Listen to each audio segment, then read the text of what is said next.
दंडवत हो।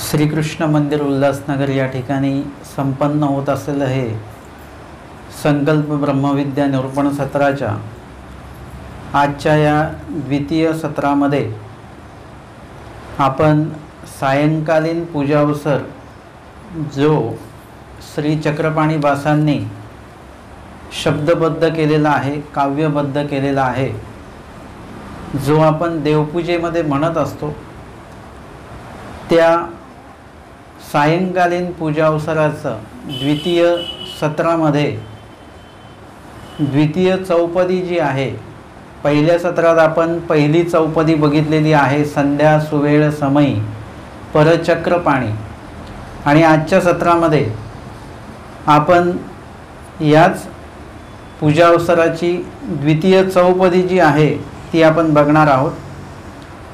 ते सत्प्रसादित परमेश्वर दृष्टपूत भिक्षान्न भोजन कीजे परसन्निधानी संतृप्त पूत करुणी प्रभु सेवकाते बीजे करी स्वनगरा प्रतिभक्त काजा। कालच्या चौपदीपेक्षा एक वेगळी चाल मी आज म्हटलेली आहे आणि या द्वितीय चौपदीमध्ये सांगतात, यासाठी आपल्याला पहिली जी चौपदी आपण म्हटलेली आहे त्याचाही संदर्भ जो आहे तो लक्षात घ्यावा लागेल। आणि त्या प्रथम चौपदीमध्ये सांगितलं की संध्याकाळचे त्या सुवेळ समयी आमचे स्वामी सर्व जे भक्त अनुचर आहेत त्यांच्यासोबत गंगा म्हणजे गोदावरी जी नदी आहे डोमेग्रामला, त्या गोदावरी नदीच्या काठाला असलेलं एक पाषाणाचा तो विभाग आहे पूर्ण, आजही तो पाषाण उपलब्ध आहे। त्या पाषाणावर आमचे स्वामी आसनस्थ व्हायचे, विराजित व्हायचे आणि भक्तजनांसोबत स्वामींना त्या ठिकाणी आरोगणा व्हायची आणि स्वामींसोबत भक्तजनांना त्या ठिकाणी भोजन व्हायचं। त्यांनी आणलेल्या भिक्षांना जे काय आणलेलं असेल ते स्वामी दृष्टपूत करायचे आणि मग तो प्रसाद जो आहे तो समस्त भक्तजनांनाही वाटला जायचा, पण त्याआधी बाईसा स्वामींसाठी त्या भिक्षांनातनंच विविध पदार्थ जे आहेत, बर्वे बर्वे पदार्थ, ते कसे बर्वे काय बर्वे ते आपण पहिल्या सत्रामध्ये बघितलेलं आहे आणि ते पदार्थ वाढायचे। भिक्षा सुपाक विविधा स्वीकरी परात्मा, म्हणजे त्या भिक्षेमध्ये आलेलं आणि सुपाक, सुपाक म्हणजे शुद्ध स्वयंपाक आहे, तो पाक म्हणजे कसा आहे, अशुद्ध नाही आहे, शुद्ध झालेला आहे आता तो, म्हणजे ते स्वयंपाक बनवतानाच जो भाव आहे किंवा त्या दिवशी त्यांच्याकडे भिक्षेला अशी व्यक्ती येणार आहे की त्यांना भिक्षा वाढली तर ती भिक्षा थेट स्वामींपर्यंत पोहोचणार आहे, तो आजचा योग आहे। काल ते आलेले नाहीत, उद्या कदाचित येणार नाहीत, पण आज येत आहेत, त्याच्यामुळे तो पाक म्हणजे स्वयंपाक जो आहे तो सुपाक झालेला आहे। आणि विविधा असे पदार्थ एका भिक्षा झोळीमध्ये आलेत, असे अनेक भिक्षा झोळ्या आहेत, 4 5 10 लोक भिक्षेला जात असतील, त्यांच्या त्या भिक्षा झोळीमध्ये तो पदार्थ वाढला आणि त्या पदार्थांचं अवलोकन स्वामींनी केलं आणि त्यातला बरवा वेगवेगळा पदार्थ बाईसा स्वामींच्या ताटामध्ये आरोगणेसाठी ओळगवितात, म्हणजे विविध पदार्थ आहेत त्याच्यामध्ये, एकच पदार्थ नाही आहे, एकच भाजी नाही आहे, विविध पदार्थ आहे आणि ते स्वीकरी परात्मा म्हणजे परमेश्वर त्या पदार्थांचा स्वीकार करून घेत असतात आणि त्या पदार्थाचं ग्रहण करतात। मुळात म्हणजे परमेश्वर जे आहेत ते प्रपंचाचं ग्रहण करत नाहीत, परमेश्वराला प्रपंचाशी कुठल्याही प्रकारचं काहीही लागले पण आसक्ती नाही। आपल्याला असं वाटतं की देवाला हे आवडतं ते आवडतं, मुळामध्ये म्हणजे परमेश्वराला पदार्थ आवडत नाही, परमेश्वराला त्या पदार्थ दातृत्वामागचा जो तुमचा हेतू आहे, जो तुमचा भाव आहे, तो परमेश्वराला प्रिय असतो. पदार्थ तुमचा कसाही असे ना, पण हेतू तुमचा शुद्ध असला पाहिजे, आवडयुक्त असला पाहिजे आणि तळमळयुक्त असला पाहिजे, तर परमेश्वर त्या पदार्थाचा स्वीकार करतात. आपण जे पदार्थ स्वीकारतो, आपण त्या पदार्थ देण्यामागचा भाव कधीच बघत नाही की कोण कुठल्या हेतूने देतोय. आपण पदार्थच बघतो, पदार्थ चांगला आहे, खाऊन घ्या, परंतु तो देण्यामागचा भाव काय आहे, हेतू काय आहे, निर्दोष आहे का दोषयुक्त आहे, काय आपण बघत नाही. आपण फक्त ते खाण्याच्या मागे लागतो. परंतु परमेश्वर मात्र तसं करत नाही. परमेश्वर हेतू बघतात आणि हेतू चांगला असेल तर त्या हेतूचा स्वीकार करतात. आपल्याला परमेश्वर पदार्थ खाताना दिसतात, परंतु त्या मागची जी आवड आहे, हेतू आहे, त्याचं अवलोकन आपण करू शकत नाही, आपण त्याचं अनुमान करू शकत नाही. परंतु ज्ञानदृष्टी जर का असेल तर निश्चित स्वरूपामध्ये तो पदार्थ घेण्यामागचा परमेश्वराचा हेतू आणि देणाऱ्याचा दातृत्वाचा हेतू, दोन्ही गोष्टी आपल्याला तिकडे लक्षात येऊ शकतात. जर का तुम्ही त्या लीळेचं अवलोकन केलं, चिंतन केलं, तर मग ते ज्ञानदृष्टीने आपल्याला ते कळतं, अन्यथा ते कळू शकत नाही. आणि म्हणून परमेश्वर ते पदार्थ स्वीकारतात हे आपल्याला दिसतं, परंतु खरं तर परमेश्वर पदार्थाचा स्वीकार करत नाही. पदार्थाचा स्वीकार हे मायापुरी आहे आणि तो पदार्थाच्या दातृत्वासंबंधित जी आवडी आहे, त्या आवडीचा स्वीकार मात्र परमेश्वर करत असतात, त्या तळमळीचा स्वीकार परमेश्वर करत असतात. आणि म्हणून मुख्यत्वे हे लक्षात घेतलं पाहिजे की तुम्ही पदार्थ कुठलाही अर्पण करा, परंतु त्यामागे देण्याचा जो भाव आहे तो मात्र तुमचा उत्तम असला पाहिजे. पुढे सांगतात, ते सत्प्रसादित परमेश्वर दृष्टपूत. ते सत्प्रसादित म्हणजे ते जे काही पदार्थ आहेत जे भिक्षेमध्ये आलेले आहेत. भिक्षा म्हणजे कशी आहे, पवित्राचे पवित्र सांगितलेलं आहे. का बरं पवित्राचे पवित्र आहे? कारण की ते स्वामींनी सांगितलेला विधी आहे आणि तो विधी सर्वजण करतायत आणि ते विधी करत असताना त्या ठिकाणी परमेश्वराचा हेतू समोर ठेवून ती भिक्षा मागितल्या जाते. मला जेवायचं आहे, मला भूक लागलेली म्हणून भिक्षा नाही आहे, तर देवाने सांगितली म्हणून ती भिक्षा मागितली जाते आहे. परमेश्वराला समोर ठेवून, परमेश्वराला आठवून, प्रार्थून, विनंती करून आणि देवाला आठवतच भिक्षेला जायचं आहे, देवाला आठवतच भिक्षा घ्यायची आहे, देवाला आठवतच भिक्षेवरून परत विजन ठिकाणी, भोजन ठिकाणी यायचं आहे. आणि त्या ठिकाणी सुद्धा भोजन करत असताना देवाला आठवतच भोजन करायचं. भोजन केल्यानंतर देखील देवाला आठवतच विजन करायचं आहे. म्हणजे या संपूर्ण याच्यामध्ये आपल्याला कुठेही जे भिक्षा मागतात त्यांचा हेतू उदरनिर्वाहाचा दिसत नाही आपल्याला, की पोट भरण्यासाठी भिक्षा मागतात असा हेतू दिसत नाही. प्रत्यक्ष परमेश्वरालाच आठवून स्मरून त्या ठिकाणी ती भिक्षा मागितल्या जाते हे आपल्या लक्षात येतं. आणि म्हणून त्या वेळेला त्या ठिकाणी जर का ती पूर्ण देवाला आठवत ती भिक्षा जर का घेतल्या जाते आहे म्हणून आणि देवाने सांगितलेली आहे म्हणून ते भिक्षा कशी होते, पवित्राचे पवित्र. म्हणजे भिक्षांनी सवाओ पळ अमृत सांगितलं, म्हणजे अमृतापेक्षा पण त्याच्यामध्ये एक कणभर म्हणा किंवा त्या अमृतापेक्षा पण थोडंसं सरस आहे ती भिक्षा, म्हणजे त्या अमृतापेक्षा पण. का बरं? कारण की अमृत तुम्हाला फक्त या एका सृष्टीपुरतं अमर करणार आहे, परंतु भिक्षांना जे आहे ते जर का विधिवत आपण स्वीकारलं तर ते आपलं जन्म मरण हा विषयच इकडे संपून जाणार आहे. म्हणजे खऱ्या अर्थाने अमर होणं म्हणजे काय, न मरणं ह्याला अमरत्व नाही म्हणत, जन्म मरणच न येणं ह्याला अमरत्व म्हणतात. की त्याला जन्मच नाही आणि मग मरणच नाही, कितीही कोणी अमर झाला तरी सृष्टी संहाराकाळी त्याला मरावंच लागतं, कुणीही अमर नाही आहे. परंतु जर का भिक्षांना विधिवत जर का ते आचरण केलं तर मग जे अमरत्व प्राप्त होतं ते अमरत्व असं आहे की त्या जीवाला मरण तर नाहीच, पण परत जन्मसुद्धा नाही आहे. जन्म आणि मरण हे दोन्ही दुःखाशी संबंधित असल्यामुळे ते दुःखदायक आहे. आपल्याला वाटतं की मरणच दुःखदायक आहे, नाही, जन्मसुद्धा दुःखदायक आहे. म्हणून दोन्ही गोष्टी त्या भिक्षांना जर का सेवन केलं तर त्यातनं तुम्हाला दोन्ही गोष्टी टळतात.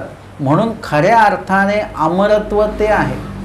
म्हणून सांगतात भिक्षांनी सवाओ पळ अमृत आते, आणि ते अन्न जर का स्वीकार केलं तर काय होईल, त्या जन्म मृत्यूच्या चक्रापासून आपण कायमस्वरूपी त्याच्यातनं आपण बाद होऊन जाऊ आणि ईश्वराच्या स्वरूपी आपलं पावन होईल.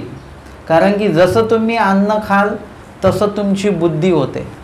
मग तुम्ही भिक्षांनाच खाल तर तुमची वाईट बुद्धी कधीच होणार नाही. विधी आचरायचा नाही अशी बुद्धी कधीच होणार नाही. अविधी करावा अशी बुद्धीच होणार नाही. जर का भिक्षांना सेवन करत असाल तर विधीच घडत राहील आणि अविधी टळत राहील, म्हणजे आपलं शाब्द ज्ञान जे आहे ते चरित त्याच्यामध्ये होतं. आणि हे सर्व ह्या भिक्षांनामध्ये आहे. म्हणून भिक्षांना पवित्राचे पवित्र आहे. आता ते पवित्र जे काही भिक्षांना आहे ते आणल्या गेलं आणि आणल्यानंतर देणाऱ्याचा भाव शुद्ध, घेणाऱ्याचा भाव शुद्ध, परंतु येताना आपण राजस तामस हिंसक ठिकाणावरून आलो, नपाळत्याच्या ठिकाणातनं आलो, विकल्पजनित ठिकाणावरून आपण आलो आणि येताना त्या पदार्थामध्ये आपल्या अकर्तृत्वामुळे, आपल्या चुकीमुळे म्हणा किंवा कळत न कळत म्हणा, त्या पदार्थामध्ये इतर ज्या ठिकाणाहून आपण आलो त्या ठिकाणी प्रभावित असलेले जे गुण आहेत ते त्या अन्नामध्ये प्रभावित होतात. मग ते अन्न जे आहे परत दूषित होऊ शकतं आणि म्हणून ते आणल्यानंतर परत देवाला दृष्टपूत करायचं आहे. जो विधी आहे ज्याला आपण उपहार विधी म्हणतो, मुळात म्हणजे उपहारापेक्षा दृष्टपूत असं जर का आपण म्हटलं तर ते अधिक सोयीस्कर ठरेल. कारण की त्या शब्दामध्ये ती क्रिया दडलेली आहे. दृष्टपूत, दृष्ट म्हणजे स्वामींची दृष्टी म्हणजे कृपा दृष्टी, आणि पूत म्हणजे पवित्र, म्हणजे जी क्रिया घडते तीच क्रिया त्या शब्दामध्ये शब्दबद्ध आहे. तो शब्द म्हटलं की ती क्रिया आठवते. दृष्ट म्हटल्यानंतर कृपा दृष्टी आणि पूत म्हणजे पवित्र, म्हणजे ते भिक्षा जरी पवित्राचे पवित्र असेल तरी आणताना जर का काही दोष त्या पदार्थामध्ये नव्याने त्याच्यामध्ये जर का समाविष्ट झाले असतील तर ती भिक्षा आणल्यानंतर आपल्याला काय करायचं, परत देवाला ती झोळी दृष्टपूत करायची, देवासमोर ती झोळी धरायची आहे. ते पदार्थ देवाने अवलोकन करावेत अशी विनंती देवाला करायची आहे. आणि परमेश्वर आपल्या कृपा दृष्टीने त्या पदार्थाचं अवलोकन करतात आणि अवलोकन केल्यानंतर त्या पदार्थामध्ये असलेले जे काही दोष असतील हे दोष निघून जातात आणि ते अन्न पवित्र होतं.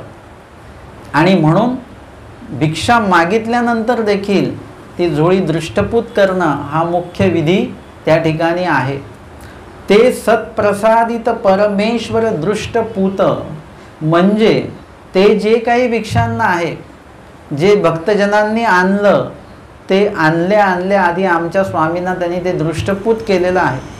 एका लेळेमध्ये येतं, चांगदेव भट स्वामींच्या सोबत आहेत, रिद्धपूरचा प्रवास सुरू आहे आणि त्यावेळेला ते भिक्षा मागून येतात आणि आणल्या स्वामींना झोळी दृष्टपूत करतात आणि ती झोळी अडकवून मग ते खेळत राहतात. लहान आहेत वयाने, म्हणजे त्या ठिकाणी आपल्याला त्या लहानग्या चांगदेव भटांच्या संदर्भात पण ती माहिती लेळेमध्ये मिळते की प्रसाद जे काही आहे, आपण खाण्याचा जो काही पदार्थ आहे तो प्रसाद केल्याशिवाय खायचा नाही. तो प्रसाद कसा होईल, तो देवाला दृष्टपूत केल्याशिवाय तो प्रसादच होणार नाही आणि म्हणून ते दृष्टपूत केलं गेलं पाहिजे. म्हणून सन्निधानी सुद्धा लीळा जर का आपण वाचत असू तर भिक्षा आणल्यानंतर साधायचा असतील, सगळेजणच आहेत, बाईचा असतील हे सगळेजण झोळी दृष्टपूत करतात आणि परमेश्वराला ती झोळी जर का दृष्टपूत केली तर ते काय होतं, ते सत्प्रसादिक, तो जो पदार्थ आहे तो प्रसाद होतो आणि तो सत्प्रसाद आहे म्हणजे चांगला प्रसाद होतो. नुसताच प्रसाद नाही तर आपल्यासाठी तो चांगला प्रसाद असा तो होतो. आपल्यासाठी चांगला म्हणजे परमेश्वर प्रसाद सगळ्यांनाच देतात.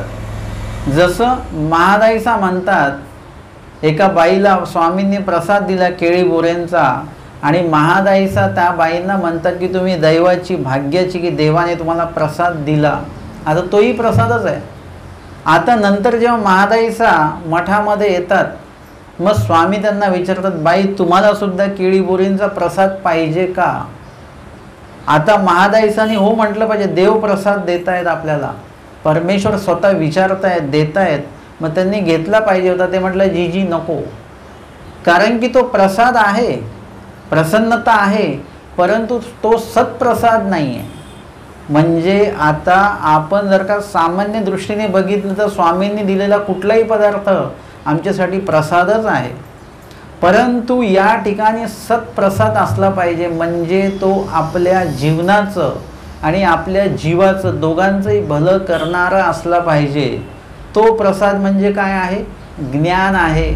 तो प्रसाद म्हणजे काय? प्रेम आहे, सेवा दास्य आहे, ज्याच्यामुळे आपली योग्यता वाढेल, अधिकार वाढेल. ते जे काय आहे ते सर्व सत्प्रसादामध्ये येतं, ज्याच्यामध्ये आपल्याला आपला जो ज्ञान प्रवास आहे त्या ज्ञान प्रवासाची प्रगती होते, त्या ज्ञान प्रवासामध्ये आपली प्रगती होते आणि आपण पुढे पुढे शाब्दज्ञान आपलं चरित झालं पाहिजे. तो प्रसाद आहे ज्याच्यामध्ये आपलं अप्रोक्ष ज्ञान चरित झालं पाहिजे, आपलं सामान्य ज्ञान पूर्ण झालं पाहिजे, विशेष ज्ञान परिपूर्ण झालं पाहिजे. याला म्हणतात सत्प्रसाद. मग प्रत्येक वेळी आमचे स्वामी त्या ठिकाणी अप्रोक्ष शाब्दज्ञानामध्ये त्या ठिकाणी त्या जीवाला योग्य करून पुनःसंबंधी जन्मवितात आणि पुनःसंबंधी कुठल्या तरी एका विलक्षण पूजावसरी त्या जीवाला अप्रोक्ष ज्ञान देतात. याला म्हणतात सत्प्रसाद.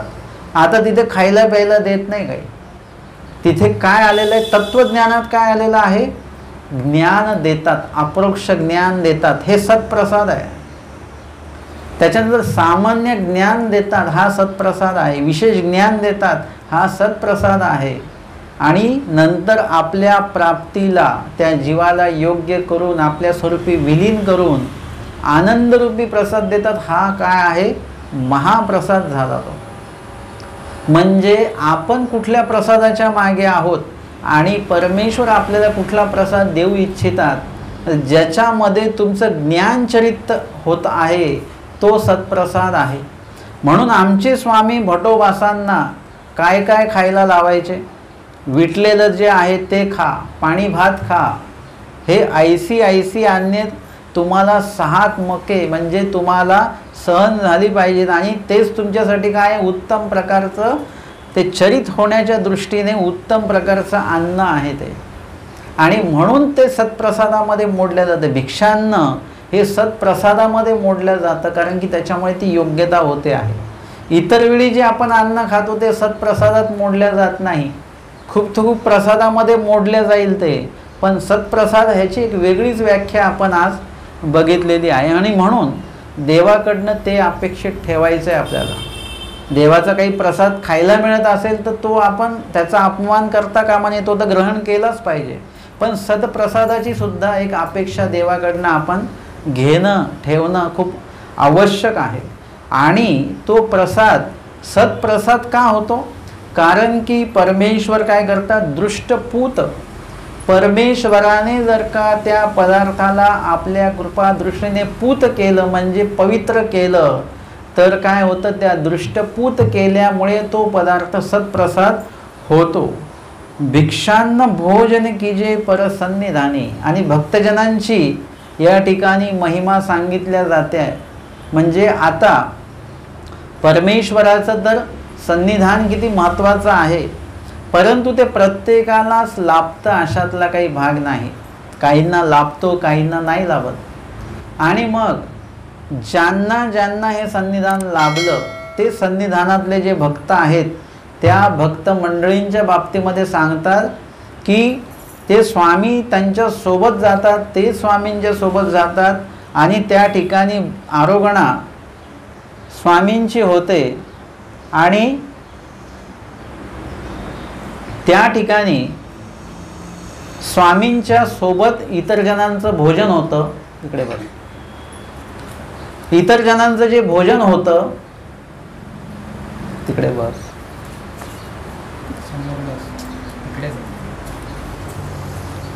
स्वामींच्या सोबत जे भक्तजनांचं भोजन होतं आहे ते भोजन जे ग्रहण करतात भक्तजन ते कसं आहे, सत्प्रसाद आहे, दृष्टपूत केलेलं अन्न आहे आणि ते भिक्षान्न भोजन की जे परसन्निधानी म्हणजे स्वामींच्या सन्निधानी जे भक्त मंडळी आहेत ते स्वामींच्या सन्निधानी राहून त्या ठिकाणी भोजन करतात. असं नाही की भोजनाच्या वेळेला दुसरीकडे कुठेतरी निघून गेले, असं नाही.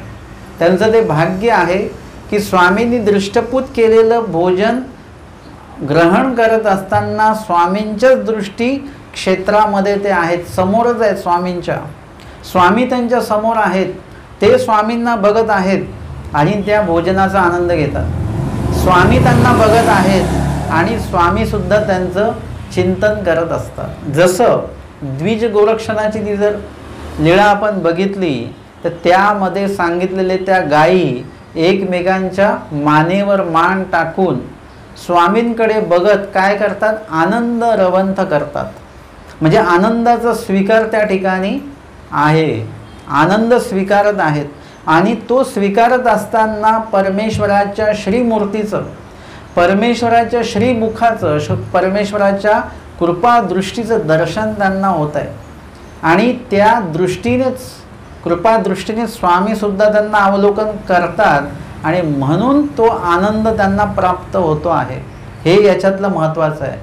आत्ता जे मी तुम्हाला मगाशी सांगितलं की पदार्थ महत्त्वाचा नाही, या ठिकाणी गायीच्या मुखामध्ये काहीच जे काही गवत घास किंवा कुठलाही पदार्थ नाही. मग काय आहे, देवाकडनं काय घ्यायचं आपल्याला. महादाईचा म्हणतात की तुम्ही दैवाची भाग्याची केळी बोरे भेटली. मग स्वामी म्हणतात तुम्हाला सुद्धा केळी बोळीचा प्रसाद पाहिजे का. ते म्हणतात जी नाही, आम्हाला नको. आपण असतो तो म्हटलं असं, अरे असं कसं काय, देव देतात आणि घ्या घ्या. परंतु नाही, ते म्हणतात आम्हाला तो केळी बोरीचा प्रसाद नको, आम्हाला आमचे स्वामी पाहिजेत. म्हणजे प्रसादामध्ये स्वामी पाहिजेत आणि स्वामींकडनं आम्हाला प्रसाद पाहिजे असं भटोबास म्हणतात. म्हणजे स्वामींच्या प्रसन्नतेने जे प्राप्त झालेलं आहे ते मला पाहिजे आहे किंवा ते मला प्राप्त झालेलं आहे आणि त्याच्यामुळे मला प्राप्त झालेलं आहे. प्रसन्नतेमुळे आणि प्रसादामुळे जे काही प्राप्त झालं तर त्याच्यामुळे प्रसन्न झालेलं आहे, प्राप्त झालेलं आहे असं भटोबास स्वतः म्हणतात. आणि म्हणून महादाईसा पण काय म्हणतायत की पदार्थ नको आहे, देवाकडनं आपल्याला पदार्थ नको आहे, परमेश्वराकडनं आपल्याला परमेश्वरच पाहिजे आहे, हे लक्षात घ्यायचं आहे. म्हणून तिथे जे सांगितलं या चौयुगीचा धर्मी परमेश्वर नेणीजे न पविजे. म्हणजे चौयुगाच्या धर्मामध्ये तर तुम्हाला म्हणजे कर्मराटीच्या धर्मामध्ये तर हे नाहीच, पण कर्मराटीच्या धर्मासारखं तुम्ही दैवराटीत करत बसला तरी परमेश्वराचं जाणीव तथा पावन होणार नाही. त्याच्यासाठी परमेश्वरेच परमेश्वर जाणीजे आणि परमेश्वरेच परमेश्वर पाविजे असं ते प्राप्त झालं पाहिजे. आणि म्हणून त्या गायी ज्या आहेत त्या गायींच्या मुखामध्ये काहीही पदार्थ नाही, कुठेही त्यांनी घास गवत काही खाल्लेलं नाही आहे, नुसत्या स्वामींच्या मागे मागे आलेले आहेत आणि बसून राहिलेले आहेत आणि त्या ठिकाणी देवालाच अवलोकन करतायत आणि ते देवाकडनं प्राप्त होणारा जो आनंद आहे त्या आनंदाचा तो आनंद ते घेत आहेत. म्हणजे सर्व दृष्टीने जर का आपण बघितलं तर परमेश्वराच्या संपर्कात जेव्हा तुम्ही येता तेव्हा त्या ठिकाणी प्रपंचाला तुम्हाला बाजूला ठेवावं लागतं. आपण देवाला भेटलेलो आहोत आणि परमेश्वराला भेटल्यानंतर मध्येच आपण देवाला म्हणून देवा मी थोडं जेवण करून येतो, गेलो ना तेवढा 1 तास 2 तास तुम्ही गेलात तेवढं अंतर पडलं की देवात आणि तुमच्यामध्ये. इथे तसं नाही. देवाकडे एकदा आल्यानंतर त्या ठिकाणी आपण देवाचे सन्निधान हाच आमच्यासाठी पूर्ण पंचज्ञान इंद्रियांचं ते भोजन आहे, त्याच्या व्यतिरिक्त काहीच नको. आणि म्हणून या ठिकाणी ते स्वामींच्या परसन्निधानी, सन्निधानी तर आपण सगळ्याच्याच आहोत, जीवा देवता आणि प्रपंचाच्या, पण इथे हे कोणाच्या सन्निधानी आहेत? परसन्निधान. आणि दुसरं कुठलं आहे? जीवा देवता प्रपंचाचे जे सन्निधान आहे ते अवर सन्निधान आहे. अवर आणि पर या अशा प्रकारचे दोन भाग पडतात. मग या ठिकाणी आपण अवर सन्निधानी आहोत. अवर सन्निधानी म्हणजे जीव देवता प्रपंचाच्या त्या सन्निधानामध्ये आपण रममान आहोत. आता आपल्याला परसन्निधानी जाण्याची बुद्धी होत नाही. आपण जर का काही आवरपैकीचं वाचन करतो तर परपैकीचं सूत्रपाठ किंवा लीळाचरित्र घ्यायची आपल्याला इच्छा होत नाही, आपल्याला स्मरण करण्याची इच्छा होत नाही, कारण की आपण अवर सन्निधानी आहोत. आपल्याला परसन्निधानी जायचं आहे. ही जी काही भक्त मंडळी हे कुठे आहेत? परसन्निधानी. म्हणजे परसन्निधान, परमेश्वराचं जे सन्निधान आहे त्या परमेश्वराच्या सन्निधानी त्या ठिकाणी प्रत्यक्ष ते बसलेले आहेत. आणि भिक्षान्न भोजन, आणि भोजन पण कुठलं आहे? राजस तामस हिंसक भोजन नाही, ते भिक्षान्न भोजन. आणि वरून दृष्टपूत केलेलं सत्प्रसाद युक्त ते भोजन आहे. असं संपूर्ण लाभयुक्त सर्व आहे. याच्यामध्ये कुठेही त्या जीवांचं काहीही नुकसान होईल असं काहीच तिथे वातावरण नाही. सगळं भलंच होईल, लाभच होईल आणि लाभाचे लाभ होईल, अशाच प्रकारचं सगळं वातावरण त्या ठिकाणी आहे. आणि म्हणून सांगतात की ते सत्प्रसादित परमेश्वर दृष्टपूत भिक्षान्न भोजन की जे परसन्निधानी, परमेश्वराच्या सन्निधानी त्या भिक्षान्न भोजनाचा स्वीकार सर्व भक्त मंडळी करत आहेत. संतृप्त पूत करुणी प्रभू सेवकाते बीजे करी स्वनगरा प्रतिभक्त काजा. आणि त्यानंतर सर्वांचं भोजन झालं. आता सर्वांचं भोजन झालं हे कसं झालं? संतृप्त म्हणजे परमेश्वराने त्यांना तृप्त केलेलं आहे. लक्षात घ्यायचं की कधीही जेवल्याने आपण तृप्त होत नसतो. आपल्याला असं वाटतं की मला आता भूक लागली म्हणजे हे खाऊ ते खाऊ, आणि ते खाल्ल्याने तुम्ही कधी तृप्त होत नसता. तुम्ही आता निरीक्षण करा, आत्ता संध्याकाळपासूनच, संध्याकाळच्या जेवणापासूनच आजच्या, की तुम्ही जेवल्यानंतर तृप्त होता का? तृप्त होत नाही आपण उलट जेवल्यानंतर आपली काळजी वाढते, कारण की आपण त्या जेवणाच्या भुकेच्या याच्यामध्ये 2 घास जास्त खाऊन जातो. जे नको खायला पाहिजे तोही पदार्थ खाऊन जातो, आणि जेवढं खाल्लं पाहिजे त्याच्यापेक्षा जास्त खाऊन जातो. आणि ज्या वेळेत खाल्लं पाहिजे त्या वेळेच्या वेगळ्या वेळेमध्ये आपण ते खातो, आणि ते खाईपर्यंत लक्षात येत नाही, खाल्ल्यानंतर लक्षात येतं. आणि मग आपल्याला वाटतं आता ॲसिडिटी वाढेल का, आता शुगर वाढेल का, आता हे होईल का, आता ते होईल का, पोट दुखेल का. म्हणजे हे त्रास आपल्याला लक्षात येतात जेवल्यानंतर. आता सांगा तुम्ही तृप्त आहात का? कुठलंही जेवण केल्यानंतर आपण तृप्त होत नाही, आपण अतृप्तच राहतो. कधी कधी असं असतं की आवडता पदार्थ भेटल्यानंतर तो तृप्तपर्यंत खाण्याचा आपण मानस असतो. त्याच्यामध्ये काय होतं की पोट भरून जातं, पण मनाची तृप्तता होत नाही, अतृप्तच राहतो आपण. मग आपण म्हणतो हे उद्या खाऊया, हे परवा खाऊया. कधी कधी असं आहे की पोट भरल्यामुळे आपल्याला तो पदार्थ खाणं थांबवावं लागतं, परंतु आपण तृप्त मात्र होत नाही. आणि यदा कदाचित तुम्ही जर का ते पोटभर खाल्लं तर त्याचा त्रास होतो, आणि त्याच्यामुळे सुद्धा तृप्तता नाही. तृप्तता जी आहे ती कर्मराटीमध्ये नाही आहे. तृप्तता जी आहे ती प्रपंचामध्ये नाही आहे. तृप्तता जी आहे ती फक्त आणि फक्त अध्यात्मामध्येच आहे. आणि अध्यात्मामध्ये जी तृप्तता आहे ती कशी आहे? ती परिपूर्ण होण्याच्या दृष्टीने तो प्रवास आहे. म्हणजे जेवढं केलं त्याची तृप्तता आहेतच, परंतु त्याहीपेक्षा अजून काहीतरी प्राप्त करावं म्हणून अजून प्रवास सुरू आहे. म्हणून ती तृप्तता जी आहे ती कधीही नाशिवंत नाही अध्यात्मामधली. ती कधीही तुम्हाला किळसवाणी वाटत नाही, ती कधीही कंटाळवाणी वाटत नाही. ती जेवढी तुम्ही घ्याल तेवढी तृप्तता तुमची वाढत वाढत वाढत जाते आणि पुढील तृप्ततेची सुद्धा तेवढीच आपल्याला अपेक्षा राहते. आणि म्हणून या ठिकाणी स्वामी काय करतात की संतृप्त पूत करुणी, संतृप्त म्हणजे त्या पदार्थाच्या माध्यमातनं भिक्षांनं त्याच्यावर परत कृपादृष्टी आणि त्या पदार्थांवरची ती कृपादृष्टी आणि भोजन करत असताना त्या भोजन करता त्या भक्त मंडळींवर स्वामींची कृपादृष्टी, या सर्वांमुळे ते तृप्त होतात. आमच्या स्वामींनी एकदा भटोबासानं तृप्तपर्यंत भोजन खाऊ घातलेलं आहे.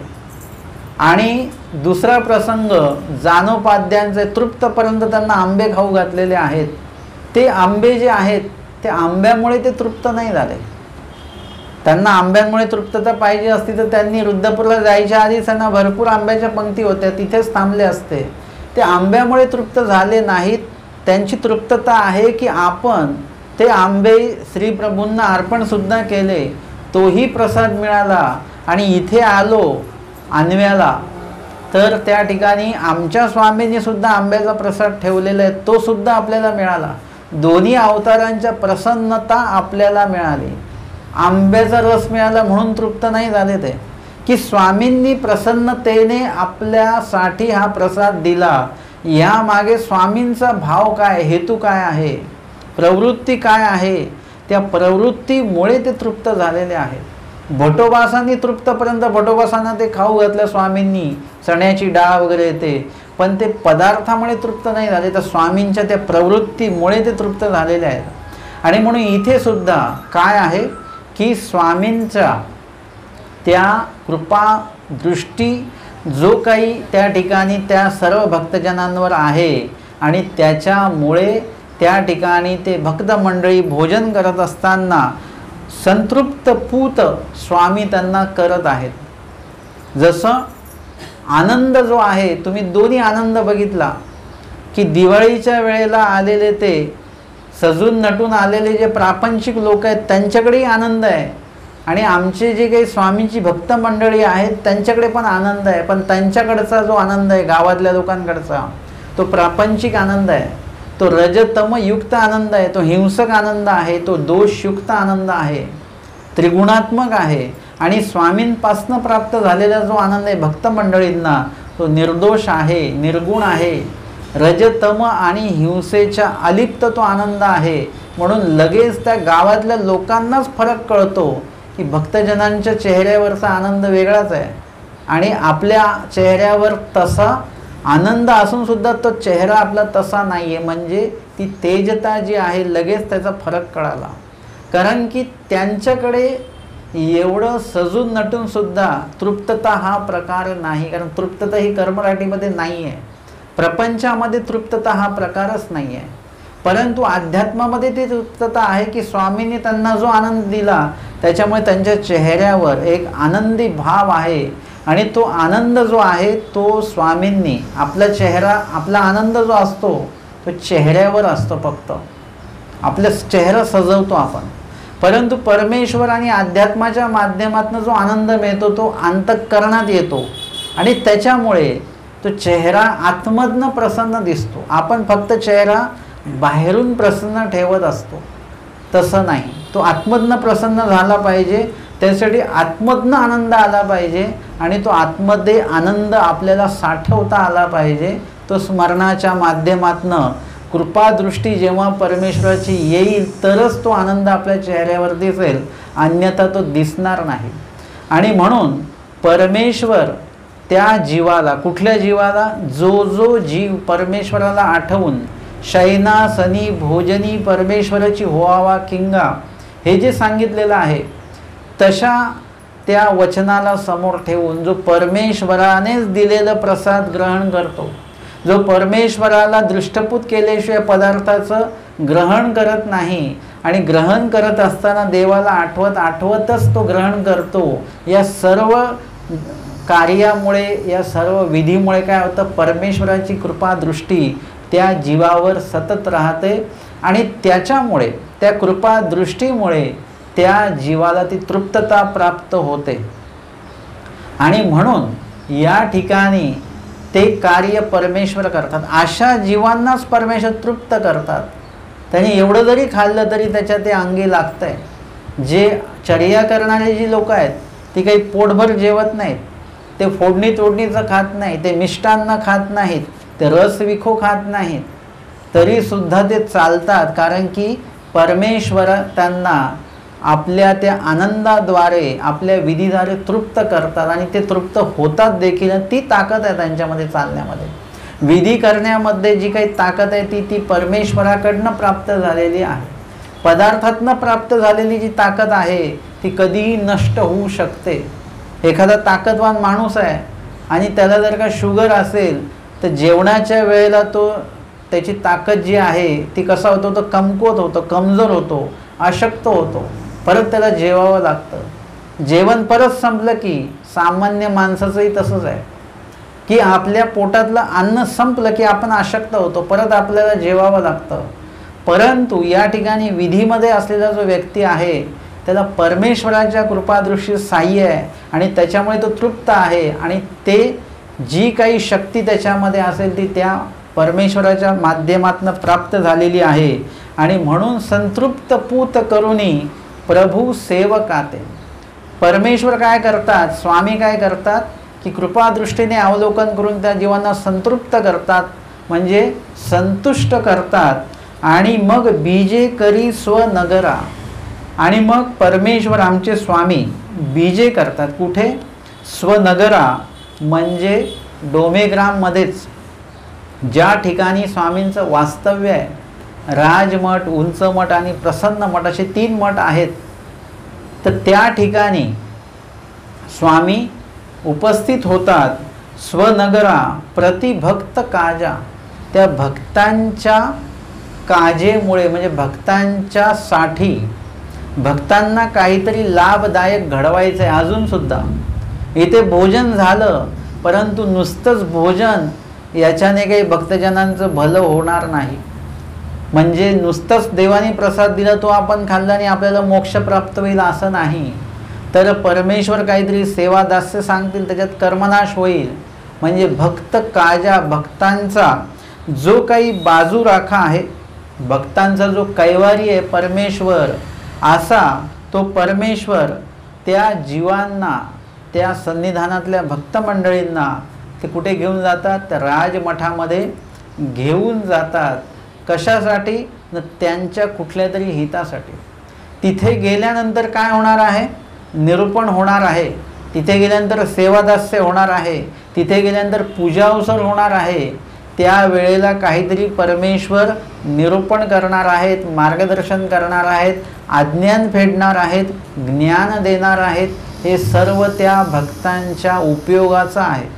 आणि म्हणून आमचे स्वामी सर्व भक्तजनांसहित या भोजनता या ठिकाणी आले आणि इथला विधी आटोपल्यानंतर परत राजमठाकडे आमचे स्वामी बीजे करतात। आता राजमठाकडची स्थिती सांगतात की स्वामी येण्याच्या आधी इथे काय झालेलं आहे, सगळेजण तिकडेच आहेत का स्वामींसोबत, नाही, तसं चालणार नाही। सगळेजण का म्हणाले की नाही नाही आम्हाला स्वामींच्या श्रीमूर्ती लगतची सेवा पाहिजे, तर असं नाही।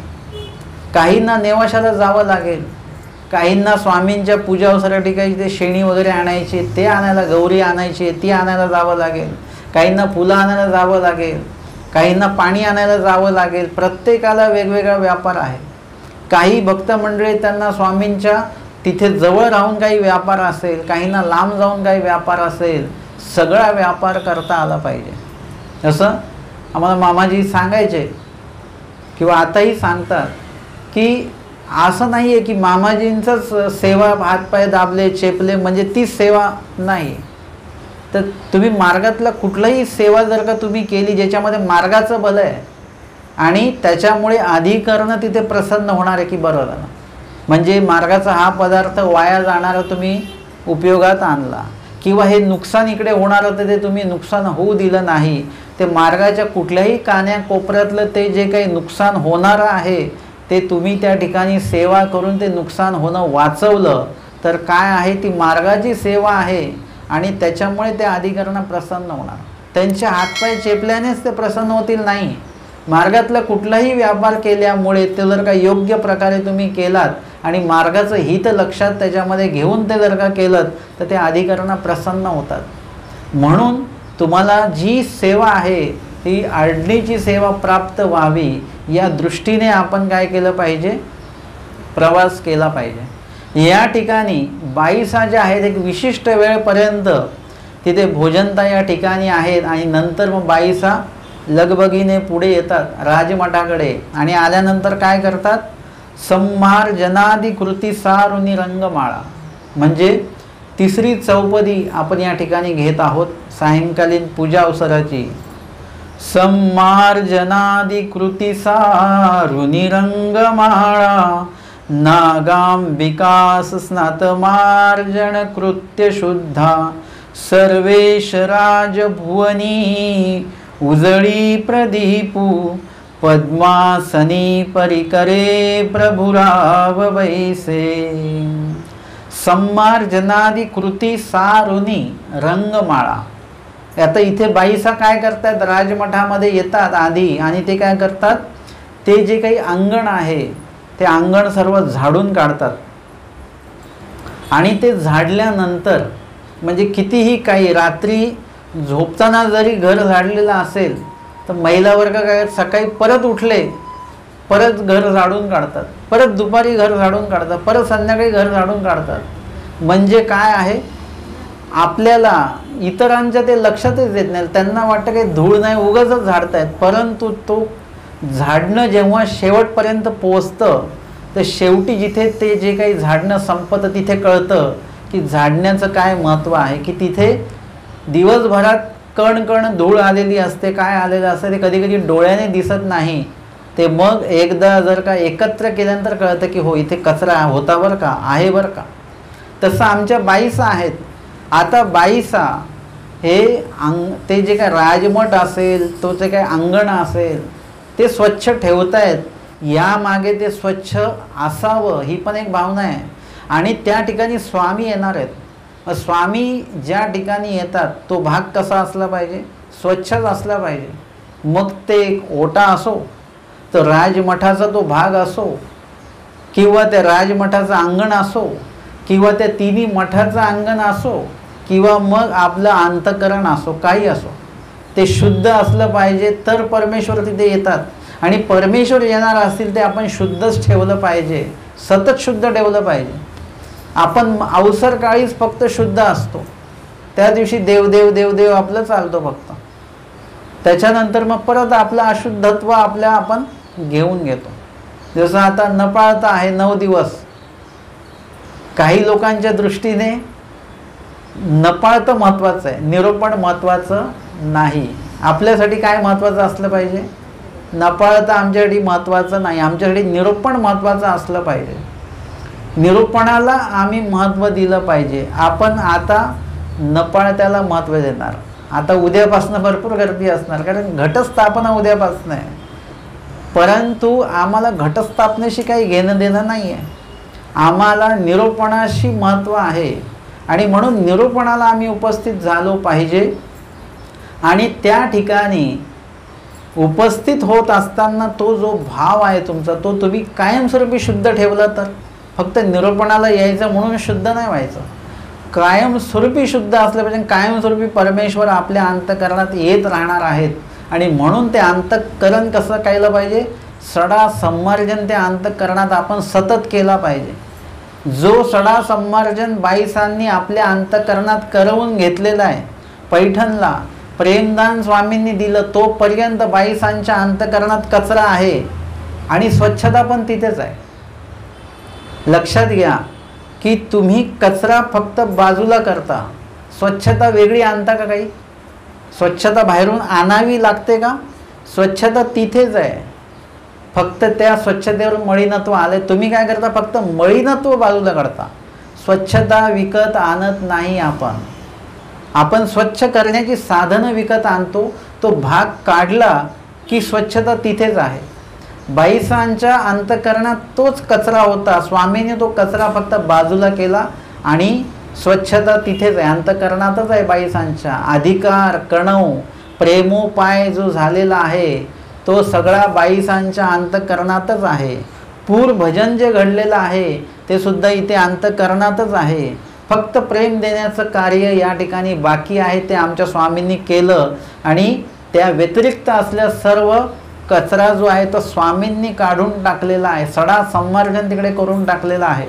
अशा या बाईसा त्यानंतरचा जो काळ आहे, एकदा बाईसांचं अंतकरण शुद्ध झालं त्यानंतर बाईसा स्वतः राजमठ जिथे कुठे स्वामींचं शयनासन असेल, स्वामी प्रातःविधीसाठी गेल्यानंतर बाईसा काय करतात, शयनासन असे ते पद्मासन रचतात, तो ओटा झाडून काढतात. त्याच्यानंतर ते राजमठ वगैरे जे असेल जिथे स्वामींच्या ज्या मठात मुक्काम आहे तो मठ झाडून काढतात, दीप उजळतात वगैरे वगैरे, तो भाग पूर्ण स्वच्छ करतात. तिथे सडा संवर्धन करतात. त्या ठिकाणी चौक रंगमाळिका, स्वामी जिथे पूजा अवसरासाठी स्वामींना जिथे आसनस्थ होणार तिथे रांगोळी काढल्या जाते. दोन्ही पद्मे रेखिती, म्हणजे बाईसांचं अंतकरण शुद्ध झालेलं आहे. त्यानंतर बाईसा जे शुद्धत्व बाईसांनी सुरू केलेलं आहे, स्वामींचे वस्त्र असतील ते शुद्धच असले पाहिजेत, पदार्थ शुद्ध असले पाहिजेत, जागा शुद्ध असली पाहिजे, आसन शुद्ध असलं पाहिजे, स्वामींचे उपान्न शुद्ध असले पाहिजेत. म्हणजे बाईसा शुद्धत्वाच्या मार्गाला लागलेले आहेत.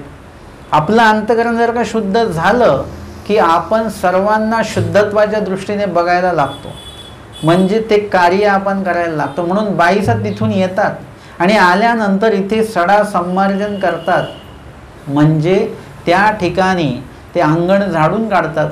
आधीच्या काळामध्ये शेण वगैरे सारवल्या जायचं, त्याच्यामुळे ते अंगणाला एक नवीनच काहीतरी लखाकी यायची. शेण सारवलं ना एकदा की घराला कसं रंग दिल्यानंतर काहीतरी घर एकदम नवीनच दिसतं, तसं ते अंगण प्रत्येक वेळी ते नवीन दिसायचं.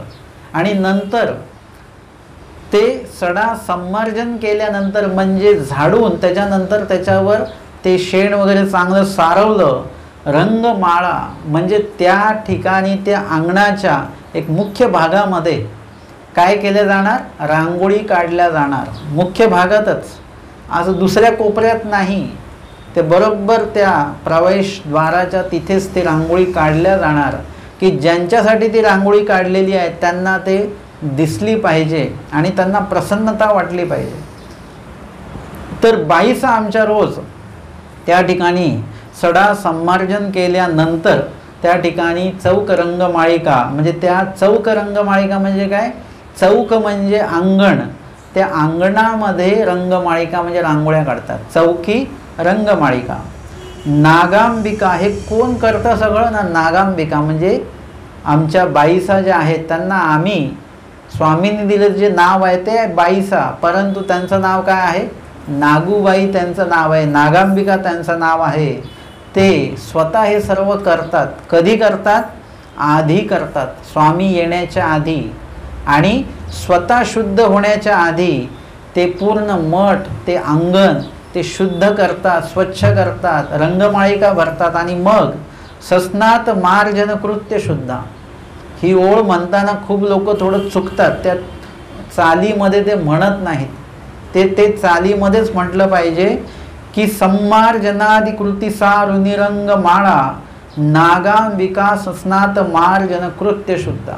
म्हणजे मग बाईसा काय करतात, सस्नात मार्जन कृत्य शुद्धा म्हणजे स्वतः आंघोळ वगैरे करून, मार्जन म्हणजे स्वतःला शुद्ध करतात पाण्याच्या माध्यमातून. जसं सकाळच्या पूजा अवसरामध्ये सांगितलेलं आहे, बाईसा बाहेरी जाती, हातपाय धुती, तोंड धुती, सोवळे वस्त्र वेडीती. कशासाठी, त्यांना गरम झाले म्हणून नाही, त्यांना धूळ लागली म्हणून नाही, स्वतःला त्यांना शुद्ध करायचं म्हणून नाही, तर आता स्वामींचा पूजा अवसर करायचा आहे, तिथे स्वामींना गंध लावायचा आहे, फुलं अर्पण करायची आहेत, स्वामींच्या जवळ उभं राहायचं आहे. आणि अशा वेळेला आपलं देह कसं असलं पाहिजे, शुद्ध असलं पाहिजे. आपलं हात कशाला लागलेला आहे, झाडूला लागलेला आहे, धुळीला लागलेला आहे, कचऱ्याला लागलेला आहे, ते अशुद्ध हात देवाला त्या अशुद्ध हाताचा स्पर्श नको, म्हणून स्वतःचं देह शुद्ध केलेला आहे. आणि हे सर्व करत असताना आपल्या अंगावर जशी धूळ उडाली तशी कपड्यांवर पण धूळ उडालेली आहे. जर का पूजावसर करताना ते कपडा जर का झटकल्या गेला, काय झालं तर स्वामींच्या श्रीमूर्तीला ती धूळ उडू शकते. म्हणून सवळे वस्त्र वेडिती, म्हणजे वस्त्रसुद्धा कसं स्वच्छ धुतलेलं. म्हणजे इथे सुद्धा बाईचा स्वतःसाठी ते करत नाहीत, ते कोणासाठी करतायत? स्वामींना कुठल्याही प्रकारचा त्रास होऊ नये, स्वामींना उपद्रव होऊ नये आपल्या देहाचा किंवा आपल्या कपड्यांचा, म्हणून ते सर्व आहे. आणि परमेश्वराचं कार्य करत असताना कधीही आपलं शुद्धत्व, आपण बाह्य शुद्धत्व तरी आपण सुरुवातीला स्वीकारलं पाहिजे. जसं आता आपण विशेष वंदन करताना काय करतो? हात सोळे करतो आणि कपाळ सोळे करतो. काही लोक काय करतात, ते बाटलीमध्येच पाणी असतं त्याच्यानेच ते हात सोळे करतात. त्याच्याने धूळ जाते का सांगा बरं मला? धूळ जाते का त्याच्याने? धूळ तशीच राहते. उलट धूळ ओली होते धूळ, आणि अजून चांगली हाताला तुम्ही पसरवून घेता ती, आणि तेच हात कपाळाला लावायचा, म्हणजे कपाळाला सुद्धा माती असते आपल्या, तर ती सुद्धा तशीच राहते. म्हणून विशेष वंदन करताना कमीत कमी स्वच्छ हात धुवा. जेवताना तुम्ही हँडवॉश वगैरे धुवून हात धुता चांगले, आणि मग विशेष वंदन करताना पण आपल्या हाताची धूळ ती लागली नाही पाहिजे. आणि तुम्ही कितीतरी वेळा पायाला हात लावता, तुमच्या लक्षात नाही आहे. जेवण वाढणारे लोक पण जमिनीला हात ठेवूनच उभे होतात आणि मग चपाती वाढतात. ते सगळे हाताला माती लागलेली आहे. तुमचे पायाला तुम्ही हात कितीतरी वेळा लावता, तुम्ही कानाच्या इथे हात लावता, तुम्ही डोळ्याच्या इथे हात, तुमच्या लक्षात येत नाही. तुम्ही पटकन असं घाम पुसून घेता चेहऱ्यावरचा, आणि त्याच हाताने आपण जेवण वाढतो. कसं वाटतं? म्हणून या सर्व वेळी आपण देवपूजा करताना सुद्धा हा भाग लक्षात घेतला पाहिजे. आपले हात हे स्वच्छ धुतले पाहिजेत. बाईसांना आपण त्या दृष्टीने तरी बाईसांचं निरीक्षण केलं पाहिजे आणि स्वच्छ हात धुतले पाहिजे. स्वच्छ कपाळ आपण स्वच्छ केलं पाहिजे, धूळ राहिली नाही पाहिजे त्याच्यावर. आणि बाईचा हे सर्व करायचे कशासाठी ना, देवाला आपला उपद्रव होता कामा नये. जसं मामाजींनी आम्हाला सांगितलं, जेव्हा तुम्ही लोकांतामध्ये राहता त्यावेळेला मार्गामध्ये असताना वगैरे आंघोळ रोज करायची नाही. म्हणजे तसंच राहायचं का? घाण राहायचं का? नाही. मामाजींनी नाही, रोज आंघोळ जरी नाही केली तरी तुम्ही रोज हातपाय स्वच्छ धुतले पाहिजेत. कधी? लोकांतामध्ये जेव्हा आहात तेव्हा, मार्गात जेव्हा आहात, हातपाय स्वच्छ धुतले तुम्ही पाहिजेत. भले कपडे फाटके घाला, परंतु त्याचा दुर्गंधी नाही आली पाहिजे. का बरं? जर का तुम्ही त्या दुर्गंधीयुक्त कपड्यांनी, शरीराने जर का देवपूजेला बसलात, तर बाजूच्याला तुमच्या त्या शरीराच्या कपड्याला दुर्गंध येत राहील, म्हणजे त्याची स्वस्थता बिघडत राहील. पोथीला तुम्ही बसलात, घोकाला बसलात, तर बाजूच्यांना तुमची दुर्गंधी येत राहील घामाची वगैरे, त्याच्यामुळे त्याची अस्वस्थता वाढत राहील, त्याचं लक्ष राहणार नाही देवपूजेकडे किंवा काही वगैरे. आपल्या दुर्गंधीचा आपल्याला दुर्गंध येत नाही, परंतु दुसऱ्याच्या दुर्गंधीचा आपल्याला दुर्गंध येतो, त्याचा त्रासही होतो. म्हणजे ही स्वच्छता जी आहे ती आमच्या स्वामींकडे पाहिल्यानंतर सुद्धा ती स्वच्छता आम्हाला दिसते. बाईसांकडे बघितल्यानंतर सुद्धा आम्हाला ती स्वच्छता दिसते की स्वामींच्या सन्निधानी असताना तुम्हाला ती स्वच्छता बाळगायची आहे. आणि लोकांतात असताना तर निश्चित स्वरूपामध्ये तुम्हाला ती स्वच्छता बाळगायचीच आहे. तुम्ही एकांतात असताना तुम्ही मग नाही जरी काही स्वच्छता बाळगली, तो भाग तो तुमचा आहे. परंतु लोकांतामध्ये हा भाग बघितला पाहिजे. बाईसा ज्या आहेत ते लोकांतामध्ये तर आहेतच, पण स्वामींच्या सन्निधानी सुद्धा आहेत. आणि म्हणून या ठिकाणी कृत्यशुद्धा म्हणजे शुद्धत्वाचे जे कृत्य आहे, कार्य आहे, ते बाईसा करतात. सर्वेश राजभुवनी उजळी प्रदीपू, म्हणजे परमेश्वराचं जे राजभुवन आहे, म्हणजे काय? राजमठ. शक्यतो स्वामी ज्याही मठामध्ये राहतात, मुक्काम करतात, त्या मठाला राजमठ असं म्हटल्या गेलेलं आहे. मग असं जे राजमठ आहे डोमेग्रामीचा, त्या डोमेग्रामीचा तो राजमठ आता कुणाचा आहे? सर्वेश राजभुवनी, परमेश्वर त्या भुवनामध्ये वास करत आहेत. त्या राजमठातला दीप बाईसा काय करतात? उजळी प्रदीप, म्हणजे तो दीप बाईसा उजळतात, म्हणजे तो मोठा करतात. दीप जो आहे, जर का दिवसा तुम्हाला त्या दिव्याचं काही काम नाही आहे तर काय केलं जाणार? तर दिव्याची वात खाली खेचल्या जाणार, म्हणजे त्या मठामध्ये जो काही उजेड आहे, प्रकाश आहे, तो कमी होणार. आता जर का तुम्हाला उजेड पाहिजे आहे, रात्रीची वेळ आहे, काळोख होतोय, आता ती वात तुम्हाला काय करावं लागेल, वर करावी लागेल, म्हणजे ती दिव्याची, ती वातीची जी ज्योत आहे ती मोठी होईल. आणि ती ज्योत मोठी झाली की त्या मठातला जो प्रकाश उजेड आहे तो पण वाढेल. किती सोपी पद्धत आहे. आपल्याकडे मोठा लाईट वेगळा आहे आणि डीम लाईट वेगळा आहे. त्या काळात तसं नाही, जो मोठा लाईट तोच डीम लाईट म्हणून वापरायचे. तर वात छोटी केली की डीम आणि मोठी केली की मोठा लाईट, म्हणजे अशा प्रकारची ती व्यवस्था त्या वेळामध्ये होती. बाईसा दीप उजळे ती, सकाळच्या सत्रामध्ये पण मडू झाडे ती. आणि आत्ता पण दिवसभर काही काम नाही दिव्याचं, ती वात त्याची छोटी केलेली आहे, परंतु आता सायंकाळीन वेळ आहे, काळोख पडायला लागलेला आहे. मग काय करतात बाईचा, त्या राजमठातला दीप जो आहे तो उजळी प्रदीप उजळतात, म्हणजे वात त्याची मोठी करतात. पद्मासनी परिकरे प्रभुराव बैसे. आणि मग ज्या ठिकाणी बाईसांनी त्या ओट्यावर आसन स्वामींसाठी रचलेलं आहे, त्या ओट्यावर स्वामी येऊन पद्मासनी परिकरे प्रभुराव बैसे, म्हणजे समुदाय संपूर्ण येतो, स्वामींच्या सोबतच सगळे येतात. म्हणजे स्वामींना कुणी एकटं सोडत नाही, स्वामींच्या सेवेतच राहतात. का? कारण की कुठल्या वेळेला स्वामींची काय प्रवृत्ती असेल, त्या प्रवृत्तीला स्वामी काय सेवा देतील, काय निरूपण करतील, काही सांगता येत नाही. थोड्या वेळासाठी आपण गेलो बाजूला आणि काहीतरी निरूपण झालं तर आपला तेवढाच जो काही लाभ आहे तो अंतरेल. म्हणून सर्वजण सोबत आहेत स्वामींच्या आणि त्या ठिकाणी येतात. आणि आता स्वामींचा पूजावसर होणार आहे आणि म्हणून स्वामी सर्वांसोबत येतात, सर्व स्वामींसोबत येतात. आणि त्या पद्मासनी, म्हणजे जे बसण्याचं आसन आहे त्याला पद्मासन असं म्हणतात. म्हणजे बसल्यानंतर एक विशिष्ट एवढंच ते मोठं असणार आहे. शयनासन हे वेगळं, पद्मासन हे वेगळं. त्या पद्मासनावर आमचे स्वामी विराजित होतात, आसनस्थ होतात.